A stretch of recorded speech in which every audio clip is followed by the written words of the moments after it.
quel match! Quel match! C'est ça le haut niveau. C'est ça quand deux équipes qui maîtrisent leur football s'affrontent. C'est ça le très très très haut niveau. Demi-finale aller, PSG Bayern Munich. Je suis désolé, les deux meilleures équipes d'Europe s'affrontent. Oui, de l'autre côté, il y a Atlético, Arsenal. En vrai, on s'en fout. Le vainqueur de cette Ligue des Champions est de ce côté. J'ai oublié carrément de faire mes prévisions, de faire mes pronostics, si je peux le dire. Mais le match qu'on a assisté aujourd'hui, le match auquel on a assisté aujourd'hui, PSG Bayern Munich, je crois que ça se classe tout en haut. Le meilleur match de cette saison, en Coupe d'Europe, partout où tu veux, c'est le meilleur match de cette saison pour l'instant. Avant ce match, c'était le match face au Real, Real Bayern. Mais malheureusement, le Real est sorti. Et oui, je me dis, pendant l'espace d'une seconde, oui, je suis supporter madrilène, oui, mais je me dis, attends, si c'est qu'on avait réussi l'exploit de battre le Bayern ou quoi que ce soit, on se qualifiait, on affrontait ce PSG-ci que j'ai vu là. Ce PSG, version Luis Enrique ici, on n'avait aucune chance, on n'avait absolument aucune, on n'allait pas exister. Oui, on n'allait pas exister. Le match que le PSG a pondu aujourd'hui, le match que le Bayern a sorti aujourd'hui. Bref, débrief du match Bayern, PSG, PSG, Bayern, match aller de demi-finale de Champions League. Ça se termine donc sur un score de 5 buts à 4. 5 buts à 4, quand tu sais que dès les 20 premières minutes, le Bayern ouvre le score. Le Bayern ouvre le score par l'intermédiaire d'Harry Kane. C'est-à-dire que ce PSG est mené à domicile face au Bayern dans les 20 premières minutes. Dans ce scénario, il y a deux trucs qui se passent. Tu sais que le PSG est à domicile, tu sais que c'est une demi-finale aller, mais tu es chez toi. Donc, le Bayern, toute la machine bavaroise était vraiment, tu regardes, c'était du très très très haut niveau. Sauf que, c'est vrai, je ne regarde pas trop les matchs du PSG cette saison. Je ne regarde pas non plus les matchs du Bayern. Les quelques matchs que j'ai regardés, c'est 2-3 matchs par-ci par-là. Et les matchs contre nous. Mais de ce que j'ai vu, et les quelques matchs du PSG, les quelques rares matchs du PSG que j'ai regardés, de ce que j'ai vu, le PSG cette saison, c'est vraiment l'équipe.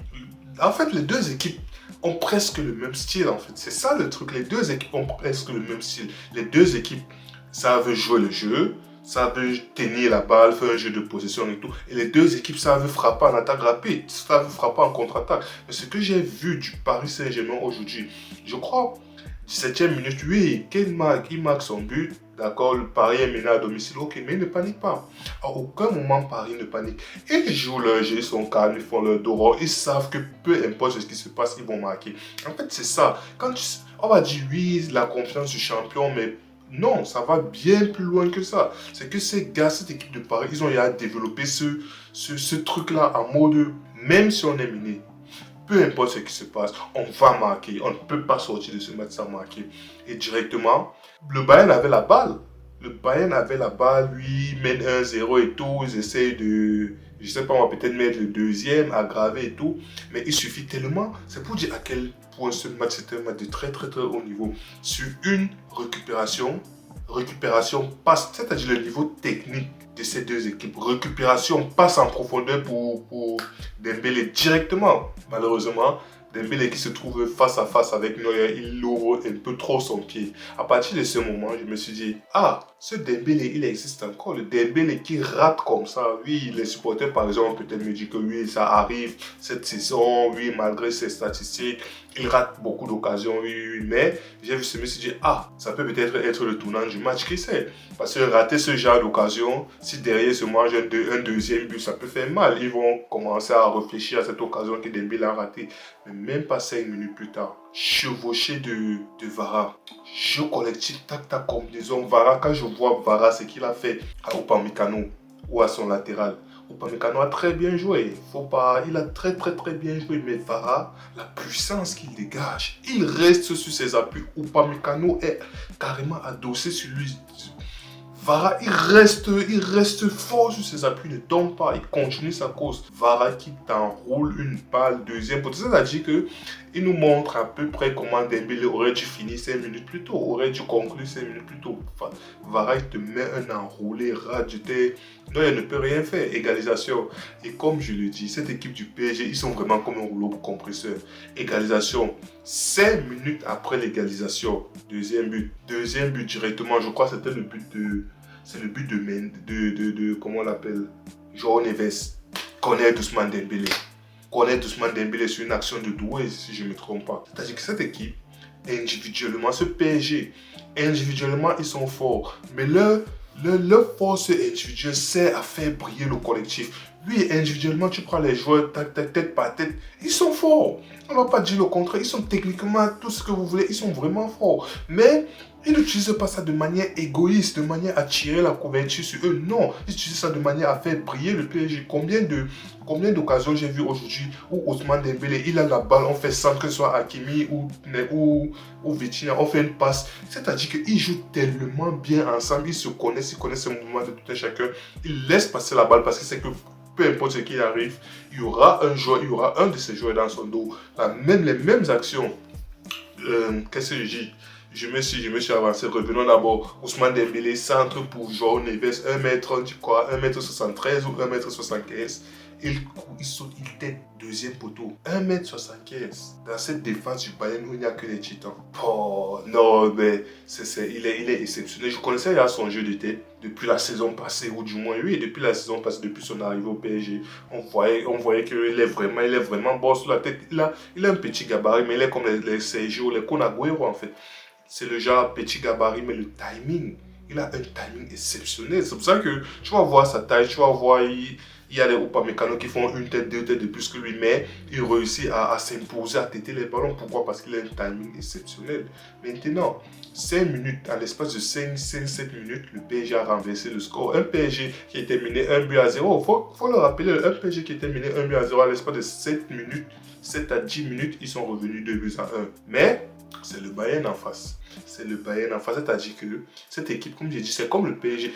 En fait, les deux équipes, tu as l'impression qu'ils sont comme le même des Spider-Man, des 3 ou 4 Spider-Man que chacun se pointe là. C'est-à-dire que de la même façon que le PSG joue, c'est de la même façon que le Bayern joue. En fait, le Bayern, toujours fidèle à son football, qui n'a pas tremblé. Un Michael Olise qui a fait la misère à Nuno Mendes.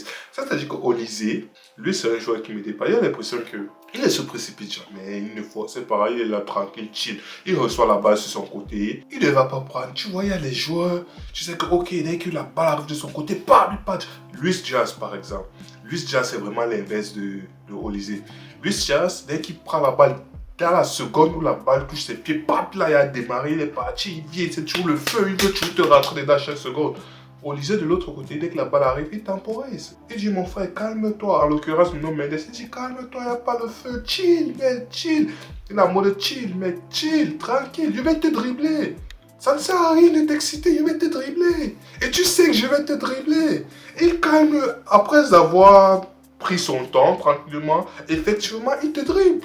En fait, c'est la force. Quand tu atteins un certain niveau de maturité, un certain niveau de force, quand tu marches sur l'eau, il n'y a plus rien qui peut t'arrêter. Il s'arrête. Il te regarde. Il regarde Nuno Mendes. Il dit, t'inquiète pas, il va te dribbler. Il n'y a pas besoin de courir, de m'exciter, il va te dribbler. Il reste à côté, tu es prêt? Pap, il ne dribble pas. Olise, bref. Olise, incursion à l'axe, les défenseurs parisiens sont un peu confus et il te met une superbe frappe. Déjà que Olise a fait extrêmement mal sur son côté droit. Olise qui permet au Bayern d'égaliser. 2-2. On s'approche de la mi-temps. Maintenant, il y a ce penalty, il y a cette action sur centre de Dembélé. Alphonso Davies qui dévie. La loi, la règle, je sais pas. La règle sur ce genre d'action. Moi, je sais qu'on a toujours dit, lorsque la balle touche un membre du corps en premier, avant de partir sur la main, il n'y a pas penalty, il n'y a pas tout ce que vous voulez. Il n'y a rien, on ne siffle pas. Ce n'est que lorsque la balle touche la main directement que, ok, on peut siffler penalty. Mais lorsque ça touche, je sais pas moi, la cuisse, après ça vient toucher la main, il n'y a pas penalty aujourd'hui. C'est une action texte, comme quelqu'un disait souvent, l'esprit et la lettre. Aujourd'hui, l'arbitre, il a dit, bon, moi, ça a touché la main, que ça ait touché la cuisse ou la jambe avant, c'est pas mon problème, penalty, c'est penalty. Il a donc sifflé son penalty et Dembélé qui convertit, Dembélé qui marque enfin dans cette mi-temps. Après son gros raté, je sais même pas moi, 20-25 minutes plus tôt, il marque, il ouvre son compteur. C'est comme ça que Paris s'envoie à la mi-temps. Tu vas dire, oui, c'est un peu... La tendance est un peu à égalité avec un un léger avantage pour le Bayern. Mais c'est le PSG qui est devant sur le tableau. C'est le PSG qui mène 3-2. Deuxième mi-temps. Deuxième mi-temps. On en parle de cette deuxième mi-temps. 10 minutes. 10 minutes, le PSG a mis 2 buts. C'est-à-dire que tu es en mode, ah ouais, ils ne vont plus blaguer. Ils sont là où ils sont là. Ils sont venus avec de mauvaises intentions. Ils sont venus détruire le Bayern en fait. 10 minutes, 2 buts. Le score est quitté de 3 à 5-2. À l'espace de 10 minutes dans la deuxième mi-temps, 55e, 56e minute, c'était déjà à 5-2. Tu te dis, les gars, s'ils veulent partir en finale en fait. Mais, comme je disais, l'action, le but de Vara, le deuxième but de Vara, l'action collective, le centre, la sortie de balle, la passe pour Hakimi, le centre d'Hakimi, Dembélé, je crois Dembélé et Doué qui sont en train de plonger, je sais pas moi, au premier poteau. Dembélé intelligemment, il sait qu'il ne peut pas l'avoir, ou même s'il a le ballon, il réussit à avoir ce ballon, il ne peut pas tirer dans les conditions optimales. Qu'est-ce qu'il fait? Il laisse passer la balle. Pourquoi? Parce qu'il sait qu'il y aura quelqu'un dans son dos. C'est pour dire à quel point ce collectif est tellement bien huilé. Ils se comprennent, ils n'ont pas besoin de parler. Il sait qu'il y aura quelqu'un dans son dos. Il laisse la balle et qui est là? Vara, et là il te met une frappe, premier poteau. Poteau rentrant, pam pam, dedans. Qu'est-ce que dit poteau rentrant? Non, premier poteau, non, il y a quelqu'un qui partait au deuxième poteau. C'est mort. 4-2. Maintenant, sur cette même action, je revois cette même action avec nos Toto de l'équipe-ci. Je revois cette même action. Je crois que c'est Trent Alexander-Arnold à la passe. Vinicius qui est en train de venir couper. Il n'est pas hors jeu. Mbappé qui est déjà hors jeu. Mais tellement il y a l'égoïsme à un niveau. Il préfère jouer. Il sait qu'il est hors jeu. Il préfère jouer la balle, venir déranger l'action en sachant qu'il est hors jeu. Même presque la même action aujourd'hui. Hakimi, il centre. Dembélé, Ousmane Dembélé, ballon d'or, meilleur joueur de l'équipe, tout ce que tu veux. Il sait qu'il n'a pas une position favorable. Au lieu de gâcher l'action, il laisse passer pour son coéquipier. Il sait qu'il y aura son coéquipier derrière. Il laisse passer pour son coéquipier. Il a confiance en son coéquipier. Il est altruiste. Et Vara derrière. C'est-à-dire que voilà la différence de niveau. Lorsque tu atteins, oui, on peut jouer le haramball, on peut jouer, je sais pas moi, le corner ball, on peut jouer tout ce que vous voulez, mais arriver à un certain niveau dans la compétition, ça ne ment pas. Ce sont des équipes qui ont une âme, qui réussissent à aller, qui réussissent à continuer. Toutes les équipes qui balbutient le football, tu ne sais même pas c'est quoi la bouille, qu'est-ce qu'ils font au terrain, tu ne sais pas. Toutes ces équipes-là sortent. Et ça s'est vu aujourd'hui. Quand tu vois le Bayern, quand tu vois le PSG, ce sont des équipes de très très haut niveau. Ce sont des équipes qui sont au sommet de leur football. Ce sont des équipes, les 11 joueurs, les 24 joueurs même si tu veux, ou les 22 joueurs, les 15 joueurs, les 16 joueurs. Chaque joueur qui entre sur la pelouse, ils parlent tous le même football. Que ce soit les joueurs du Bayern, que ce soit les joueurs du PSG, ils parlent tous le même football. Bref, le deuxième but de Dembélé. Très belle action, une fois de plus. Dembélé qui part. Dembélé qui te croise. Premier poteau, Neuer ne s'attend pas entre les jambes d'Upamecano. Poteau rentrant. C'est Dembélé, mais je crois qu'il est sorti homme du match. Dembélé, quand tu penses que première mi-temps, première action du PSG, c'est dans les pieds de Dembélé, c'est une contre-attaque éclair. Dembélé qui a un contre un qui te rate, mais totalement le cadre. Le Dembélé qui finit homme du match. C'est pour vous dire la mentalité. Cette équipe du PSG, le pressing de cette équipe du PSG, le pressing de Dembélé. Combien de fois j'ai vu Neuer dégager les balles? Combien de fois j'ai vu Upamecano mettre la balle en sortie de touche? Combien de fois j'ai vu les Stanisic ou bien les latéraux mettre la balle ou bien envoyer la balle dégagée? Pourquoi? Parce que cette équipe, il presse. Dembélé, il presse. Dembélé, il court comme un chien. Dembélé, il court comme un chien affamé qui a vu la nourriture, qui a vu la viande, je sais pas. Dembélé, ce joueur, on peut dire tout ce qu'on peut dire. Il est fort, il est extrêmement fort. Et de l'autre côté, tu as un Olysée. De l'autre côté, tu as un Luis Diaz. Parce que oui, je fais parler du PSG, je fais parler de Paris, mais de l'autre côté, tu as un Bayern. Un Bayern, ils sont menés 5-2 en 60 minutes de jeu. 5-2. Mais il ne laisse pas, il n'abdique pas. Tu as l'impression que c'est à ce moment, tu as l'impression que le PSG, c'est un moteur essence. Ça part directement, pam, pam, pam, pam, pam, pam, pam. Après un moment donné, ça chute. Alors que le Bayern, c'est une équipe, c'est un moteur diesel, tu vois. Ça monte progressivement. Oui, tu vas dire sa montée est extrêmement forte. Mais ça monte progressivement. Plus on s'approche de la fin du match, plus ils jouent leur meilleur football. Or, le PSG, plus on s'approche de la fin du match, plus il commence à faire le dos rond en fait. Parce qu'il faut tenir, parce qu'il faut supporter, parce que les efforts, parce que ceci. Or, le Bayern, c'est l'inverse. En fait, c'est vraiment ça la seule différence, la seule vraie différence entre ces deux équipes. Le PSG, c'est un moteur essence, le Bayern, c'est un moteur diesel. À partir de la 60e minute, un Bayern mené 5-2, tu te dis, ok, le match est plié. Le PSG, ils vont partir à quoi? Deuxième match retour avec au minimum 2 buts d'avance. Parce que même si le Bayern marque, il y aura encore quoi? C'est 5-2, il y aura encore 2 buts d'avance. Ça va. Comment on dit, l'opération n'est pas faite. Mais non, cette équipe, ces Bavarois, ces Allemands, ils ne lâchent pas. Olysée, comme je dis, passe son temps à faire la misère à Nuno Mendes de l'autre côté. Nuno Mendes est sorti avec quoi? Avec les crampes. Il est sorti, il n'en pouvait plus. Olysée. Et le pire, c'est que, comme je le dis, il le fait en marchant. C'est-à-dire qu'il ne court pas trop, il ne se précipite. Il est là, chill, il est dans son monde, tranquille. Mec nonchalant, il reçoit la balle.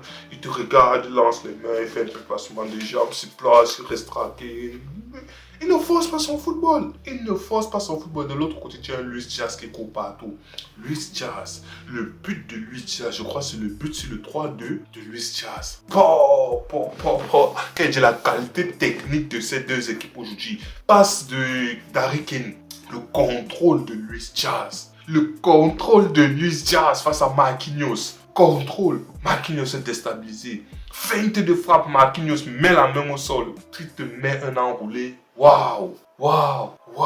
Non, le niveau technique qu'on a vu aujourd'hui, oui, tu vas voir 5-4, tu vas te dire que les deux équipes sont, je sais pas moi, c'est un match, oui, intéressant du niveau du score parce qu'il y a 5-4, il y a quand même 9 buts marqués. Après, tu vas peut-être te dire que techniquement, ce n'était pas ouf, c'était du n'importe quoi des erreurs. Non, ce sont des buts de grande qualité, ce sont des buts, mais waouh.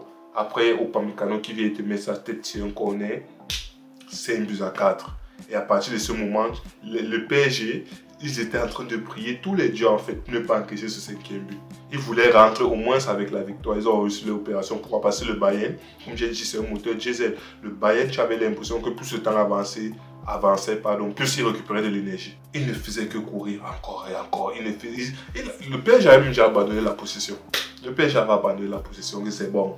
On fait le dos rond, on mène au score. Les gars, on ne va pas partir avec le point du nul. Non, on veut la victoire. On fait tout pour la victoire. Le Bayern, de l'autre côté, est en mode. Les gars, allons chercher cette égalisation. Si possible, allons gagner le match. C'est pour vous dire à quel point cette mentalité allemande est énorme.